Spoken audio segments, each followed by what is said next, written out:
Assalamualaikum warahmatullahi wabarakatuh. Berikut paparan ruang kolaborasi rancangan pembelajaran dalam Understanding by Design menurut kelompok 5. Perkenalkan anggota kelompok kami yang pertama adalah Wida Istika, Naila, Nurita, dan juga Dian Puji Lestari. Baik, yang pertama akan dipaparkan oleh Saudara Naila. Saya persilahkan. Terima kasih. Pertanyaan pertama yaitu, bagaimana caranya peserta didik dibimbing dalam penilaian diri, evaluasi diri, dan penyesuaian? Ya, dalam penilaian diri, pengertian penilaian diri adalah teknik penilaian di mana peserta didik diminta untuk menilai dirinya sendiri berkaitan dengan status, proses, dan tingkat pencapaian kompetensi yang dipelajarinya. Teknik penilaian diri dapat digunakan untuk mengukur kompetensi kognitif, afektif, dan psikomotorik. Adapun caranya sebagai berikut, yaitu yang pertama, peserta didik dibimbing dalam penilaian diri berdasarkan format penilaian yang sudah dirumuskan dalam kurung pedoman penskoran, daftar tanda cek, atau skala penilaian. Yang kedua, peserta didik dibimbing dalam evaluasi melalui 7 tahapan yang terdiri atas penentuan fokus, penyusunan desain evaluasi, pengumpulan informasi, analisis dan interpretasi, pembuatan laporan, pengelolaan evaluasi, dan evaluasi. Yang ketiga,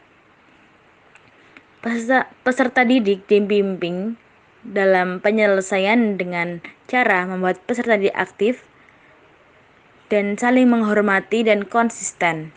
Bagaimana saya melakukan sesuatu berkaitan dengan proses pembelajaran, bagaimana strategi atau cara dalam menyelesaikan sesuatu, yaitu bagaimana saya tahu jika pekerjaan saya baik, apa yang perlu saya lakukan untuk membuat perbaikan atau peningkatan, yaitu dengan cara misalnya peserta didik mengalami kegagalan, maka ia akan bisa merancang strategi untuk mengurangi kemungkinan terjadinya masalah yang sama dan yang akan datang.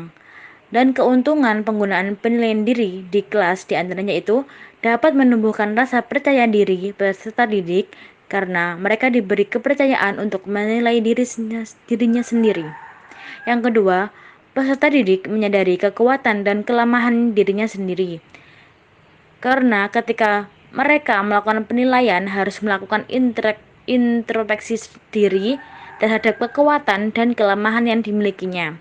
Yang ketiga yaitu dapat mendorong, membiasakan, dan melatih peserta didik untuk berbuat jujur karena mereka dituntut untuk jujur dan objektif dalam melakukan sebuah penilaian. Untuk selanjutnya akan dipaparkan oleh Mbak Dian Puji Lestari. Peserta didik akan terlibat dalam evaluasi diri akhir untuk mengidentifikasi diri, menetapkan tujuan masa depan, dan memiliki semangat belajar. Dengan cara yang pertama, melakukan refleksi pribadi.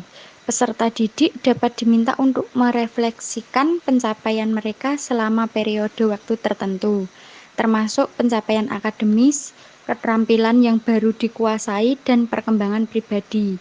Yang kedua, dengan cara menetapkan tujuan masa depan, yakni berdasarkan refleksi mereka, peserta didik dapat menetapkan tujuan masa depan yang spesifik, terukur, dapat dicapai, relevan, dan terbatas waktu atau SMART goals.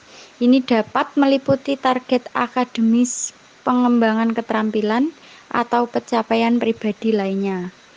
Yang ketiga, analisis kekuatan dan kelemahan. Peserta didik dapat mengevaluasi kekuatan dan kelemahan mereka, baik dari segi akademis maupun non-akademis. Ini membantu mereka memahami di mana mereka berada saat ini dan area mana yang perlu ditingkatkan. Yang keempat, ada pengembangan rencana aksi. Setelah menetapkan tujuan dan menganalisis kekuatan serta kelemahan, peserta didik dapat merumuskan rencana aksi yang spesifik untuk mencapai tujuan mereka. Ini dapat mencakup langkah-langkah konkret yang akan mereka ambil dan sumber daya apa yang mereka perlukan. Yang terakhir, ada semangat belajar. Selama proses evaluasi diri, penting untuk membangun semangat belajar peserta didik.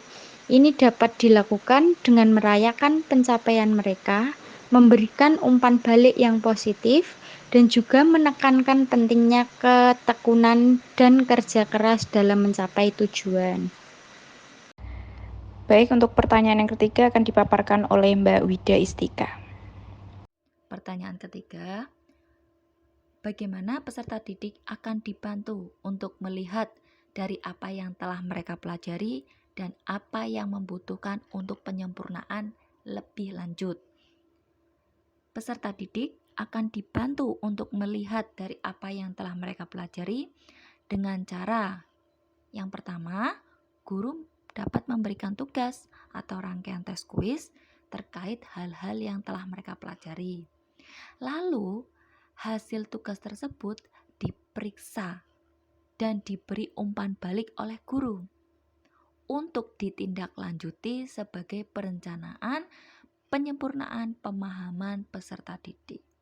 Tidak hanya itu, hasil tugas tersebut itu dapat menjadi acuan pada peserta didik untuk mengetahui dan mengukur seberapa jauh tingkat pemahaman, kemampuan, dan kelemahannya terhadap apa yang sudah dipelajari atau yang sudah didiskusikan dan dilakukan bersama guru di dalam kelas ataupun di luar kelas. Yang kedua, kegiatan refleksi berbasis pertanyaan terbuka. Hal ini bertujuan atau berguna untuk mendorong siswa atau peserta didik dalam mengidentifikasikan keterampilan yang telah mereka kembangkan dan area yang sudah diperbaiki ataupun area mana saja yang perlu diperbaiki lagi, baik pemahaman siswa ataupun cara berpikirnya siswa, atau bisa juga cara penjelasan guru, atau bisa juga cara mengajar guru yang perlu diperbaiki di dalam kelas agar lebih efektif, efisien, dan lebih menarik lagi. Karena pengaruh kegiatan refleksi ini memunculkan perubahan dalam konsep, strategi, dan pendekatan guru dan siswa untuk lebih edukatif lagi. Nah, setelah melakukan kegiatan yang saya sebutkan tadi, dari memberikan tugas dan kegiatan refleksi, peserta didik dan guru menyimpulkan kembali apa yang telah dipelajari dan atau mungkin guru dapat membantu siswa menyimpulkan apa yang sudah diajarkan dan apa saja yang dibutuhkan siswa ketika pembelajaran di kelas. Yang ketiga itu mungkin bisa disepelekan atau solusi yang disepelekan oleh semua atau dilupakan oleh beberapa guru di dalam kelas, yaitu siswa atau peserta didik hanya membutuhkan salah satunya untuk motivasi dari guru atau motivasi dari teman satu kelas lain. Motivasi itu bisa juga dari guru, lingkungan, peserta didik sesama temannya, ataupun orang tua. Jadi, dengan adanya motivasi, sehingga dapat memunculkan kesepakatan kelas atau kesepakatan bersama hal apa saja atau pembiasaan apa saja, tata aturan apa yang perlu dibuat untuk demi kenyamanan bersama dan demi kepentingan bersama, baik guru di dalam kelas ataupun siswa di dalam kelas. Dengan cara itu, dari motivasi tersebutlah bisa meningkatkan prestasi belajar siswa